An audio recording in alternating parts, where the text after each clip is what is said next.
Nandun?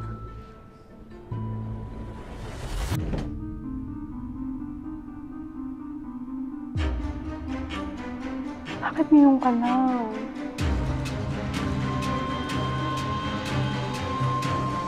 Daya mo. Di ba sabi mo magde-date tayo? Nag-overtime ka na naman, no? Alam mo, kahit naiinis ako sa'yo, alam ko naman na ginagawa mo lang yung dapat mong gawin para sa future natin. Proud na proud ako sa'yo. Kasi kahit alam kong pagod na pagod ka, hindi ka sumusuko. Ginagawa ko to para balang araw, masusuotan ko ng singsing yang mga kamay mo. Mahal na mahal kita, Maying.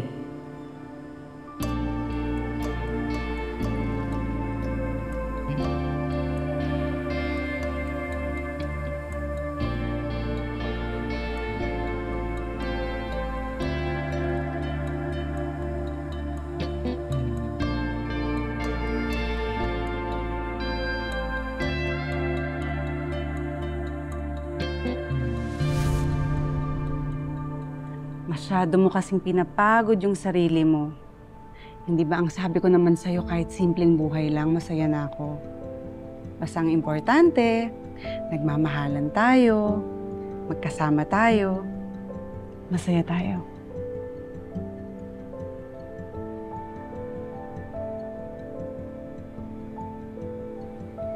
Big.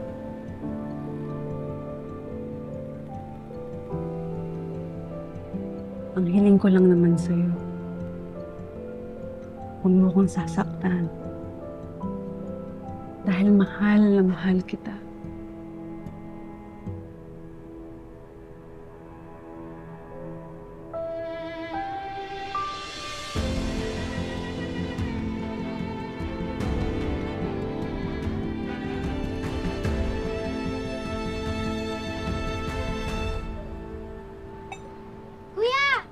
April!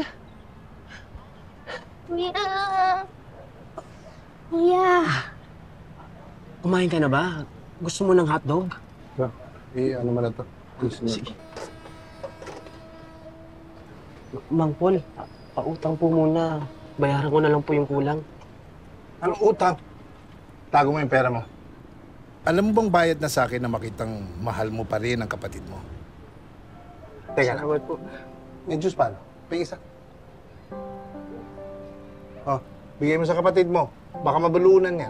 Maraming salamat po, Mang Paul. Sige po. Yun lang. Thank you po. Para sa'yo. Thank you, Kuya Dags, ha. Teka, saan ka pupunta? Eh kasi sinabi ko na sa'yo na delikado dito. Ang dami nang kikidnap ngayon. Baka ikaw, gusto mo makidnap ka? Kung ako sa'yo, umuwi ka na. Hatid mo ako, Kuya? Yan mo naman galit sa akin si nanay, di ba? Bubulyawan na naman ako nun. Pati ikaw, baka sabihin sumama ka sa akin, magalit pa siya sa'yo. Gusto mo ba yun?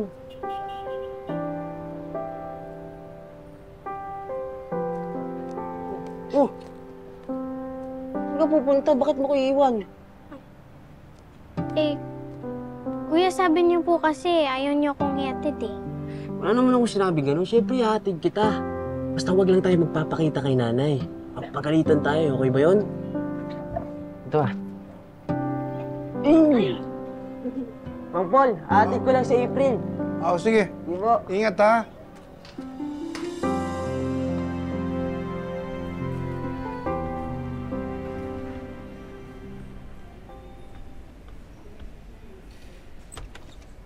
Dok, pasok ako ah.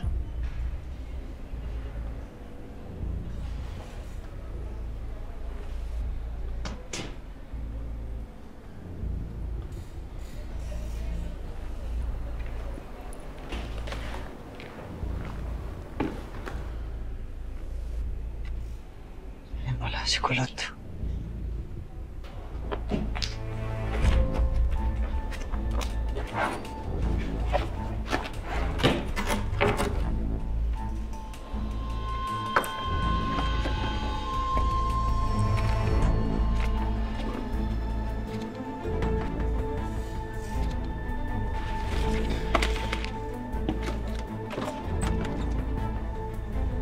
Anong ginagawa mo dyan? Ma'am, naghahanap ako ng papel kasi iwanan ko ng message to. Napadala ni Doc. May bahala dyan, ha?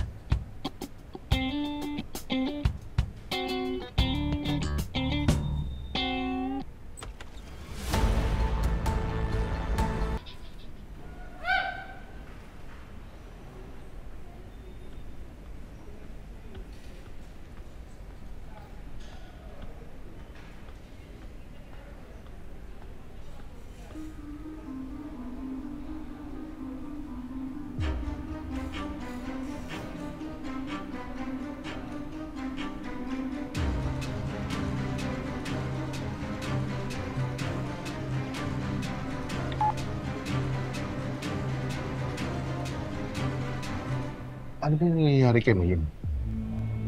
Kasi kung hugnan niya ako, parang panahon na nasa Riles pa kami. Saka naalala niya nung bata pa kami. Baka naman tumataka talaga sa kanya. Pinakaraan kayo ng pasyente, ano? Hindi mo pa kinukwento sa akin yun, eh. Sagutin mo na lang yung tanong ko. Ang sabi ng mga psychiatrists at mga nurses, pag nag-wear off yung meds niya, nagkakaroon siya ng lucid movements. Kung ano-anong alaala yung bumabalik sa kanya. Gusto mo ba, taasan ko yung dosage ng meds niya para wala na siya maalala kahit kailan? Kakaroon ng side effect yun.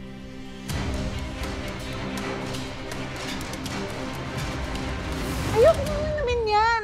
Hindi ako inom ng gamot. Sinabi nung ayoko. Ayoko inom ng gamot! Umalis ka na. Huwag ka nang makialam. Kung ayaw mo madami sa kanila.